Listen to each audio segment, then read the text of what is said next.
Oi, aqui é o Zé. E Lívia. Hoje nós vamos falar sobre três assuntos. O primeiro assunto, educação.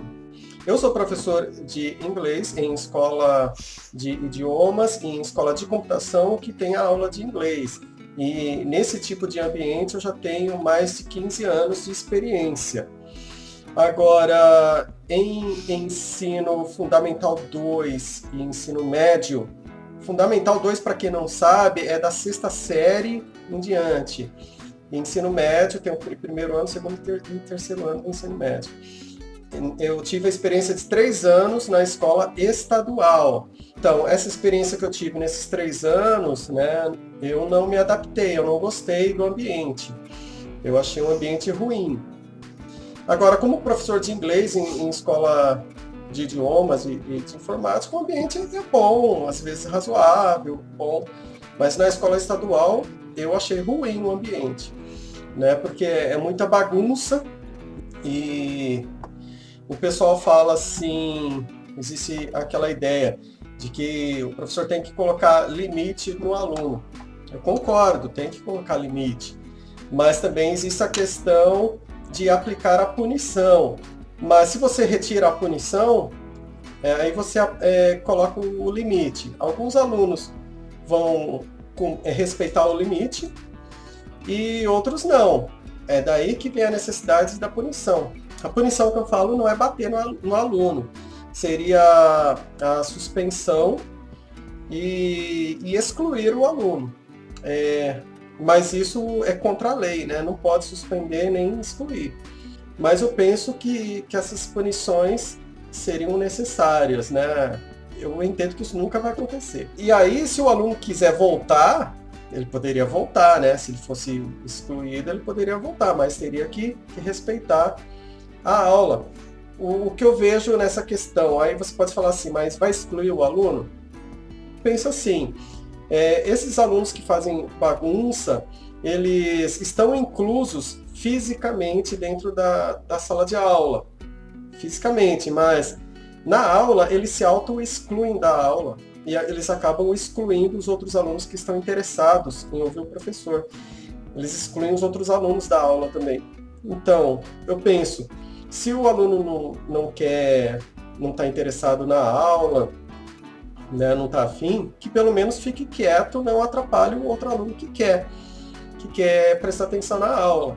Lógico, o aluno pode conversar tranquilamente na aula, mas quando o professor pede licença para falar, tem que ficar quieto, né? Porque enquanto um fala, o outro ouve. Aí quando um aluno fala sobre a aula, o professor e os outros alunos param para ouvir. É assim que funciona, né? É uma coisa óbvia. Mas se houver desrespeito, teria que haver suspensão, né? E exclusão.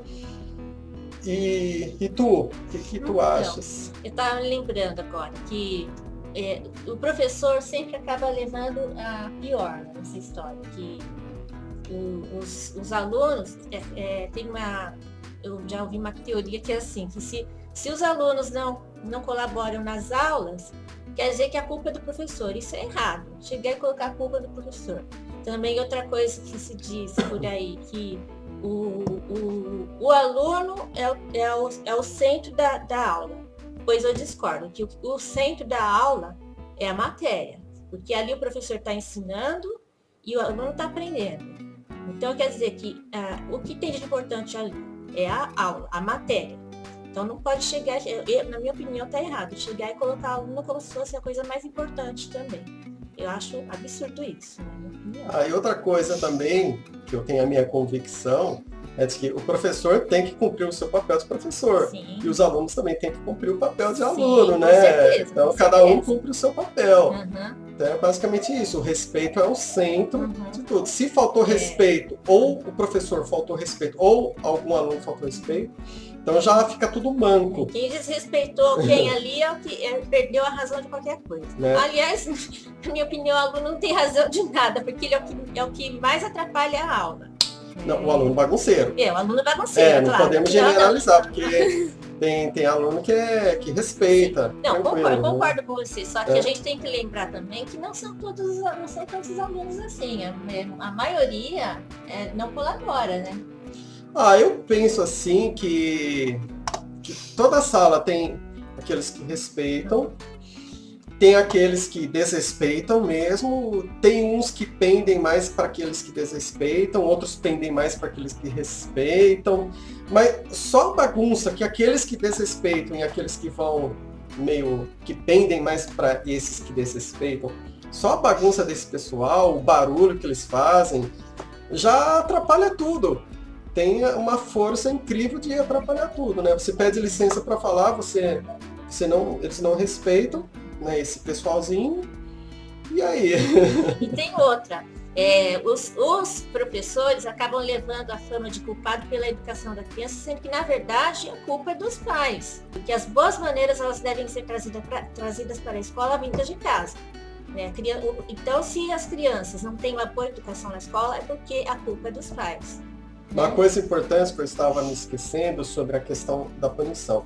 Na sociedade, nós percebemos que sempre quando há algum setor da sociedade onde existe alguma disciplina, pelo menos razoável, né, existe a punição, a sociedade aplica a punição.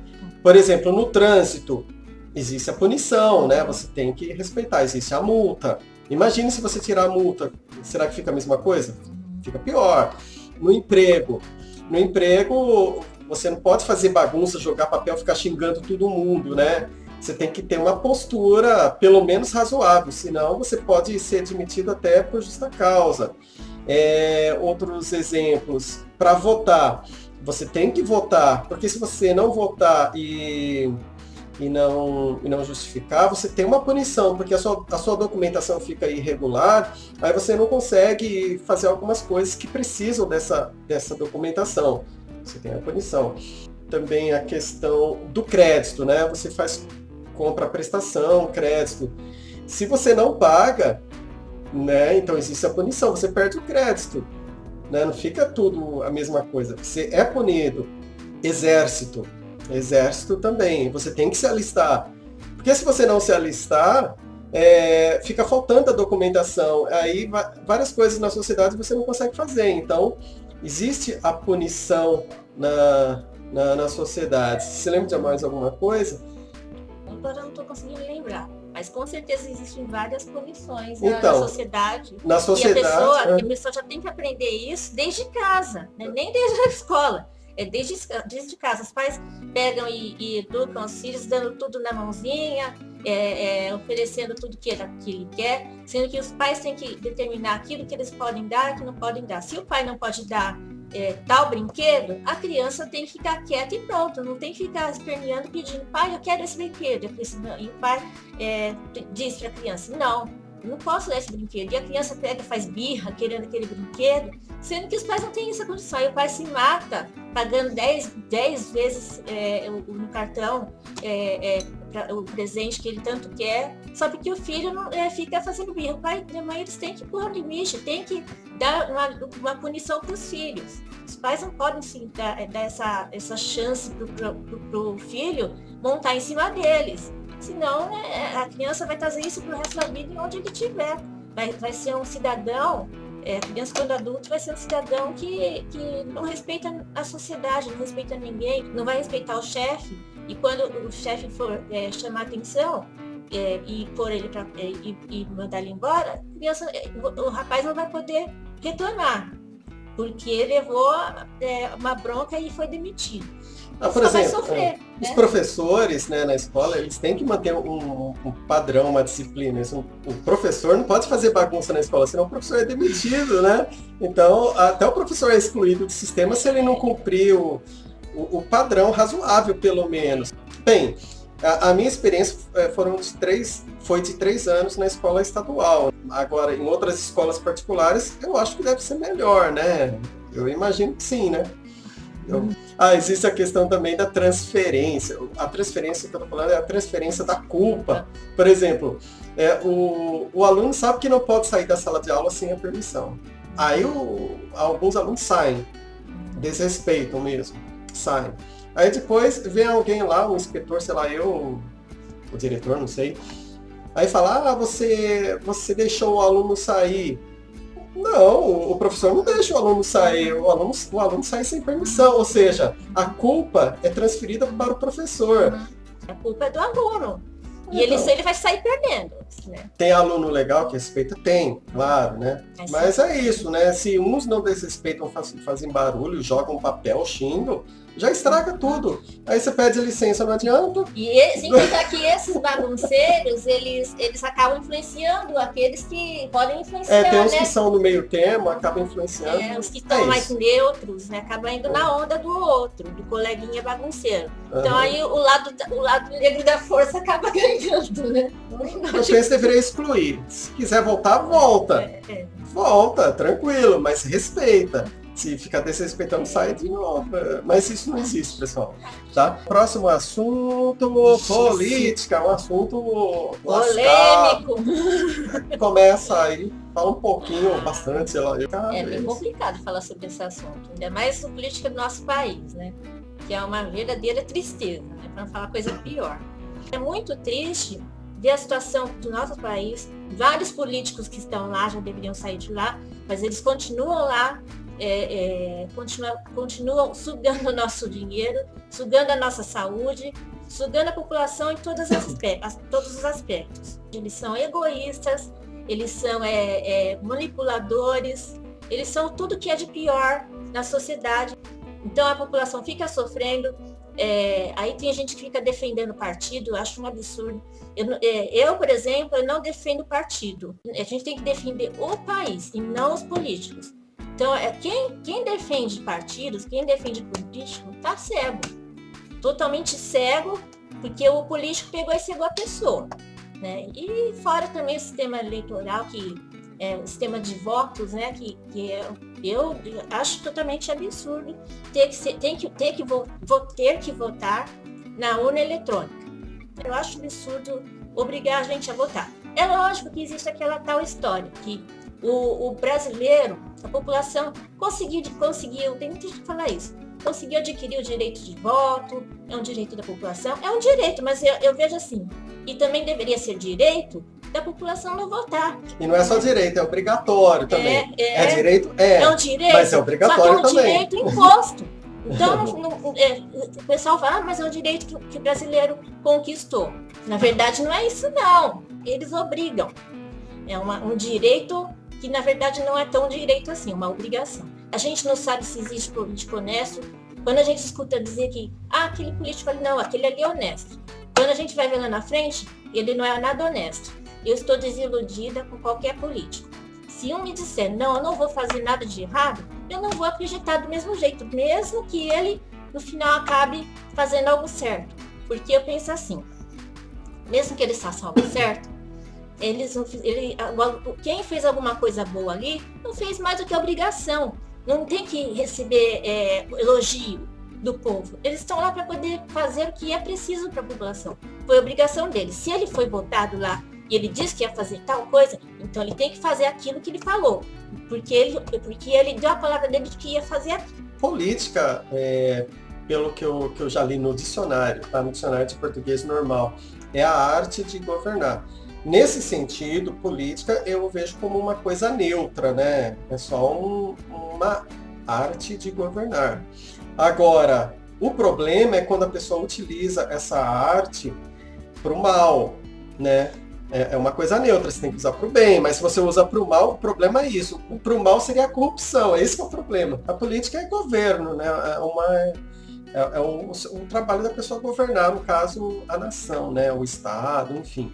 Desde os 15 anos, né, que eu decidi que não falaria para quem eu votaria. Porque dentro do ônibus, né, quando eu ia trabalhar, eu via que o pessoal ficava discutindo, brigando, batendo boca, só porque dizia que ia votar em uma pessoa em outra. Eu pensei, eu não vou falar nunca para quem eu vou votar. Então eu tenho feito isso até hoje. Sem contar que o voto é secreto. A gente não tem a obrigação de ficar falando em quem votou. Se alguém chegar e falar assim para você, e aí, em quem você vai votar? Fala assim, ó, eu não vou dizer qual é o político que eu vou votar. Isso aí é entre eu entre eu e eu mesmo. Isso aí eu não vou ficar falando dos outros em quem eu vou votar, porque isso é coisa minha. Agora, se o resultado do voto da pessoa não for dos melhores, infelizmente aconteceu. E não põe a culpa, né, no cidadão, põe a culpa no político. A outra coisa que eu penso também é aquela questão da transferência no sentido de transferência da culpa. Olha o que eu penso, é o seguinte, os políticos, de forma geral, fazem a sua campanha, falam coisas bonitas, né, coisas boas que aí a população, digamos, acredita ou não, mas, sei lá, eles prometem coisas boas. Enfim, aí um deles ganha. O que eles têm que fazer? Fazer as coisas boas que eles falaram que iriam fazer, correto? Mas aí não fazem. No meu entendimento, quem está errado? O político. O político que falou que ia fazer e não fez. Não é quem votou nele. Certo? Na minha forma de entender, o culpado é o político. Não, assim, É uma forma que eu entendo, não, né? até que eu penso assim, às vezes pode até ser que o cidadão tenha a sua parcela de culpa. Eu discordo dela, mas assim, tudo bem. entre aspas, né? Entre aspas. É. Porque a pessoa ela tem que... O que tipo de parcela de culpa eu diria que tem? Apesar de que a gente não deveria culpar assim desse jeito. Eu não culpo, não. Não, deixa eu chegar lá. Tá. É que a pessoa tem que procurar se informar O histórico, né, do político. Para ver quanta coisa errada Quanta coisa errada, aquela tal da história da ficha limpa. A gente tem que estudar o passado desse político para a gente acabar não se dando mal, né? Porque senão, por isso que eu tô falando, aquela pseudo parcela de culpa, né? A pessoa tem que tomar cuidado com a decisão que ela tá tomando. Só que, claro, a culpa mesmo é do político, porque ele não cumpriu a palavra dele. Ele não cumpriu o que prometeu. E o povo votou nele porque ele prometeu fazer aquelas coisas legais, né? Agora, a pessoa também, ela tem que se ligar no seguinte, se a pessoa tem passado sujo e o cidadão sabe que tem passado sujo e ainda fica votando mesmo assim naquele sujeito, tem que ser muito bobo para poder votar numa pessoa assim. Apesar de que também o voto eletrônico não é confiável, né? Sim, essa questão. O pessoal fala assim, vocês vão ter que, para ter o Brasil melhor, vocês vão ter que decidir na hora do voto, né? Eu penso assim, lógico, você tem que decidir na hora do voto, é óbvio, mas pensa comigo, eu não descarto a possibilidade, não descarto mesmo de que o pessoal que está lá em cima, eles conseguem manipular o resultado do voto. Se eles quiserem alterar o resultado da urna eletrônica, eles conseguem, por causa do poder, eles têm poder para isso. Eu não tenho dúvida a respeito disso. Mesmo se o voto fosse de papel, mesmo assim, eu entendo que quem está lá no poder, é poderoso lá, que manja das coisas, como fazer as falcatruas, se quiser, consegue alterar o resultado do voto até em urna de papel. Só que aí é mais difícil. É mais difícil, né? Porque tá a sua assinatura ali, né? Vai ser conferida a sua assinatura lá no negócio. Eles vão saber que se é ou não é uma fraude. Era muito mais fácil descobrir se era uma fraude ou não por voto de papel. Na minha filosofiazinha, né, eu entendo, eu tenho uma convicção que o mundo, o planeta é governado pelos poderosos, pelos mais ricos. É uma coisa na minha cabeça. E esse pessoal tem o poder de alterar resultados, eles têm o poder. E como que a gente vai saber? E por que a gente vê tantos empresários no meio dessa história de política? Porque eles fazem parte dessa política, são eles que dão as cartas para os políticos, senão o país não anda. Se o presidente precisa que tal empresário invista em tal coisa, então, e o empresário pega e impõe coisas, por exemplo, eu só vou ajudar nesse projeto que o senhor está fazendo se eu tiver tanto por cento de lucro. Que eles se aproveitam da situação política do país. Então a gente tem sanguessugas, né? Que o ser humano, ele tem essa tendência a se corromper, né? Uns mais, outros menos, né? Mas sempre se corrompe. Por exemplo, o pessoal diz que às vezes o político não é nem tão ruim, nem tão corrupto, não é. Mas quando ele está no meio, ou ele se corrompe para continuar, ou ele é morto, cai fora, alguma coisa do tipo. Então eu penso assim, às vezes a nação até votou num determinado candidato X, mas o resultado saiu como Y. Eu não descarto essa possibilidade. Também. E aí, Aí a população fica se matando porque o político disse que ia fazer uma coisa, mas não fez. Briga política não fez, na internet. Né? Aí, tanto aquele que ganhou quanto aquele que não ganhou estão lá comemorando, lá de boa, viajando, de boa, e o povo se matando. Por isso que eu evito falar sobre partido, candidato, com os colegas, amigos, famílias. Aí vira uma briga, né? Aí acaba tudo brigando, né? Só um detalhe, só uma coisa. Se vocês ouvirem de alguma reportagem, alguma matéria dizendo que a gente resolveu o problema da urna eletrônica, agora a urna eletrônica ela é segura, porque aqueles problemas que tinham lá agora não tem mais. Eu já ouvi coisas assim, de que a urna eletrônica ela não era confiável, mas agora foi resolvido o problema, agora não tem como manipular a urna. Não há dúvidas de que isso é mentira, que eles só falam isso como uma propaganda para poder enganar a população. Não é verdade? Só pode ser, isso não faz sentido, porque o Brasil só anda do jeito que está para trás, porque a gente acaba tendo político ladrão lá dentro. Só tem político ladrão lá. Né?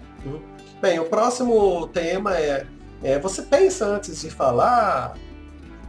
O que você pensa quando você fala? Você está falando com alguém sobre algum certo assunto que quando você não toma cuidado com as palavras, você acaba ofendendo tal pessoa. E não só as palavras que você usa, mas também o jeito, o tom de voz que você usa. Como é que você trata esse tipo de coisa? Vocês já pararam para pensar? Eu penso da seguinte forma: a gente tem que tomar cuidado com aquilo que fala, a gente tem que tomar cuidado com o tom da nossa voz e também até mesmo para quem a gente fala. Então, às vezes, se você for falar para uma pessoa que tem muito assim, sentimental, se você não tomar cuidado com certas palavras, ela vai se sentir ofendida, né? Ela não vai interpretar direito aquilo que você está falando. Isso influencia muito. O ser humano é muito complicado, né? Então, eu vejo que tem muita gente que acaba se desentendendo, muitos casamentos sendo destruídos por conta de mal entendidos, palavras grosseiras, todo tipo de coisa.